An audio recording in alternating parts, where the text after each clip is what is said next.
Ladies and gentlemen, welcome to the Hall of Fame debate for. I actually grouped in all of the Coyotes players here because I don't really feel like we have many to truly discuss. Um, that may sound bad, but this franchise didn't go for a whole lot, and it was really full of one player's dominance in particular. But that being said, I think that if I had to guess, yeah, obviously we're gonna leave it up to a vote, to the committee, as Nick Wright likes to say. Um, but I think that if I had to guess, there's at least two players that make it. As you're gonna see some gameplay with these players in the background. Don't mind that it's about the same quality that you could get if you just put two rubber bands on the sticks. Don't even pay attention to that, okay? Anyways, though, let's get into it.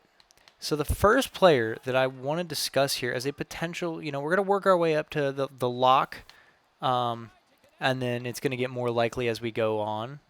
Is what I'm trying to say. The lock is the one that I think is going to make it. There's not a question. He's gonna make it.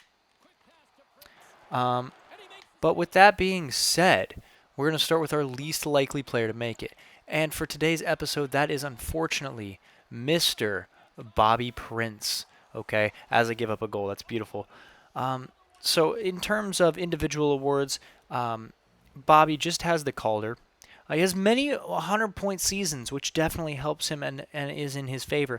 However, the notable thing about Bobby is he is a playoff slacker. I don't believe there was a single time when he led or was even, I don't think he was top three, really, ever in points in the playoffs. And that goes to show a lot because this team relied on the top line so heavily. Don't mind my stupidity there in the fight. But this team really relied on that top line to produce. And Bobby Prince did that decently during the. He was a great second option, maybe even third option, depending on, how you feel about that line. But he wasn't ever the dude for this team, which I really expected him to be able to grow into. He's the reason that Austin Matthews, as we're leaving, has a $17.5 million contract because I don't feel like the next GM would want to trust Bobby Prince that much. So, but with all that in mind, let's keep in mind, like I said, Calder, okay, many 100-point seasons, okay. He's definitely been a productive member, okay. That's something we cannot stress enough. What a save there.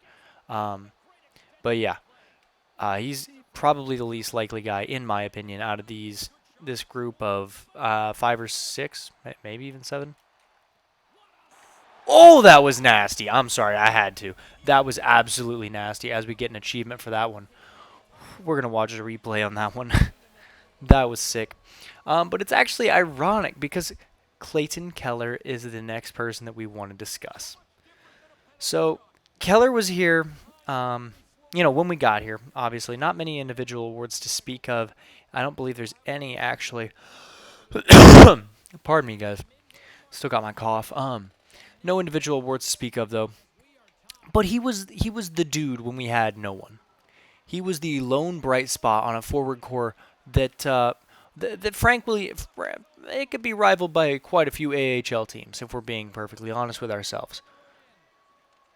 Um, but the other thing about Keller is that Keller picked it up in the playoffs. He was a playoff performer.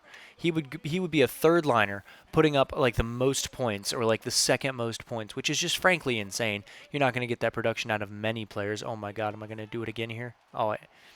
No, I botch it. You know why? Because it's Bobby, and Bobby might not make the Hall of Fame. Anyways, oh wow, that was 2 guys there. That was bad. Imagine if it was 5 guys like the burgers and fries. No, sorry. Anyway, we're gonna stop making terrible jokes and get on to actually what we're supposed to be talking about here, which is Clayton Keller and his Hall of Fame case, I guess you could say. Um, he was a big part of this. Obviously, he was some of the leadership. He had that has to be taken into account. He's got to be he's a leader for this team, and that's a big deal because this team did not have leaders prior to the really the acquisition of Austin Matthews. Aside from signing Matthews, I don't think that there was a whole lot of leadership on this team aside from Clayton Keller and another player of which we will speak later on in this episode. But yeah, so that's how much do you value leadership? That's really what it is here. Because for Keller, the positives are his leadership and his playoff performance, his clutchness, if you will.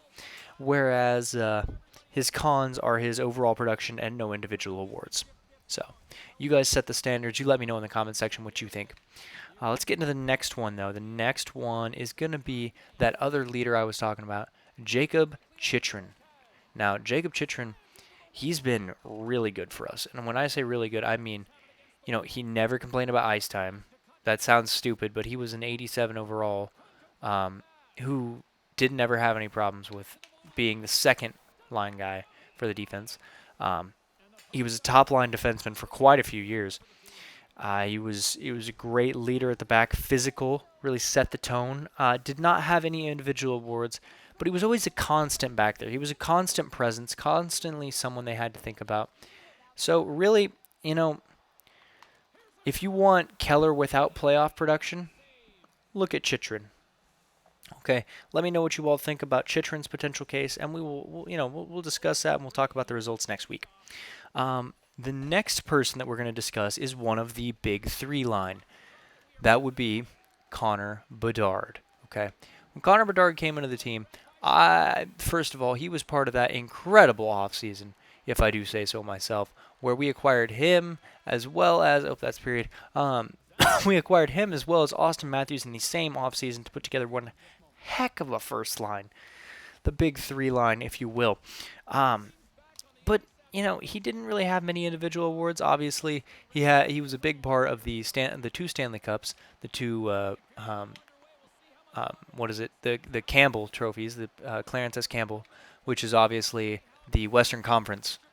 And then he was also a big part in the two President's trophies that we were able to win as well. But the only individual award that he has to his name is the Calder. And how much is the Calder really worth? Like, let's be honest with ourselves here. Who cares if you're a great rookie if you're not constantly great, But at the end of the day, it is still individual hardware, so I do have to list it. Multiple 100-point seasons, big part of the team. But does he deserve Hall of Fame? Did he ride Austin Matthews' coattails, or was he a key cog in that machine, making it or allowing it to run? You let me know in the comment section what you think and whether or not he should be allowed into our Hall of Fame. Next up is going to be... Oh, okay, so we're down to the final two here. The first one might be a bit of a shock to you all, but I'm going to put him up there because I think he deserves it. The first one here, Jeremy Swayman, goalie for your Arizona Coyotes. Now, Jeremy Swayman was like in a world of goalie voodoo, right? Jeremy Swayman was a constant, which cannot be said for many goalies that we have had. He might be losing his job to Dackel yet. We don't know. But the thing is that Swayman has constantly provided solid to good goaltending. He's won a Vezina. He's won a William M. Jennings. 2 Stanley Cups, obviously, 2 Clarence S. Campbells, all that. You know what I'm going to say with those. But at the end of the day, how much do you value consistency and just a little bit of individual awards? Because I think that I take it back because team awards play a factor in it as well, given the 2 Stanley Cups that he was able to be the starting goalie for. So you all let me know. I think that he has a solid case. I'm going to be honest with you. I think he could do it. And then, let me know in the comment section what you guys think, if you guys think he should be allowed in. Obviously, I will discuss it with the committee if I do not see any comments. And finally, the final player, the person that I really think is a lock here, it's no surprise. It's Austin Matthews. All right, give me a second. I'm going to go ahead and get this puck out before I go ahead and just read off his award list, right? So obviously he has the 2 Stanley Cups, right? That 2 Stanley Cups, 2 President's trophies, 2 Clarence S. Campbells. Now let's get to the individual awards because this is honestly the making. Reading off this list is like reading off like Gretzky's list whenever he was there. And I'm not saying Austin Matthews is Gretzky by any means. But what I am saying is that he has the individual awards that are similar. So in this, he has a 3-time Art Ross winner, 3-time Hart winner, 1-time Lady Byng winner, 2-time Conn Smythe, 2-time Ted Lindsay, 1-time Maurice Rocket Richard. Those are every award that he has won throughout his time here so far with the Arizona Coyotes. He's obviously been a leader, been the main core of this, and was given the nickname the Prodigal Son. I think that nothing could fit him better than being able to be the Hall of Fame or a Hall of Fame inductee for your Arizona Coyotes. He was clutch for us. He always led us in points and was always the most important player on our team with no questions asked. So that's what we're looking at right now. If it was up to me and I just had to pick individually right now, I would probably say I'm leaning towards, obviously Matthews makes it in. I'm probably leaning towards giving it to Swayman and maybe Keller. I'm thinking about Keller if I'm being honest with you, but I'm on the fence about that one. Definitely on the fence about Chitran and Bedard as well. I don't really feel like I just don't feel like Prince. I mean, he did enough to be able to be considered in the conversation, but he didn't do enough to earn the recognition that comes with it. So, with that in mind, I want you all to let me know in the comment section. Jesus, my breathing is ridiculously hard. Okay, that's cool. As we get scored on by the fourth line center. Let me know in the comment section, guys, what you think, who you think should make it, what you all want to say, and I will talk to you guys in the next one. See you all then. Bye.